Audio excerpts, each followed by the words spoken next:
মন খারাপেরও একটা গল্প থাকে, কিন্তু সেই গল্পটা সবাই বোঝে না।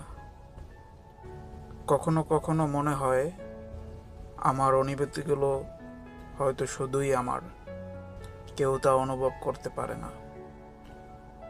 গভীর রাতে নিঃশব্দ কান্নাগুলো সাক্ষী হয়ে থাকে সেই অব্যক্ত কষ্টের। যেখানে ভালোবাসা নেই সেখানে থাকার কোনো মানেই নেই। সম্পর্ক তখন টিকে থাকে যখন দুই পক্ষই একে অপরকে বুঝতে চায়, কিন্তু যখন এক পক্ষ শুধুই দেয় আর এক পক্ষ শুধুই নেয়, তখন সম্পর্কটা বোঝা হয়ে যায়।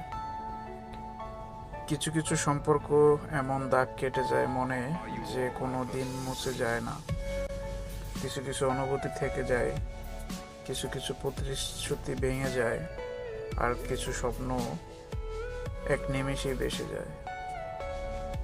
ভালোবাসার মানুষ যখন কষ্ট দেয়, তখন পুরো পৃথিবীটা ফাঁকা লাগে। সবকিছু ঠিক থাকলেও মনে হয় কোথাও যেন কিছুই নেই।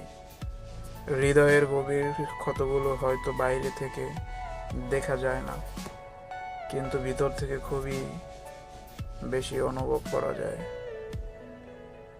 কখনো কখনো চুপচাপ থাকাটাই সবচেয়ে বড় কষ্টের ভাষা। কেউ বুঝুক বা না বুঝুক, কিছু কষ্ট এমন হয় যা বলার মতো মানুষ ও ভাষা খুঁজে পাওয়া যায় না। হয়তো একদিন সবাই বুঝবে, কিন্তু তখন আমি আর থাকবো না।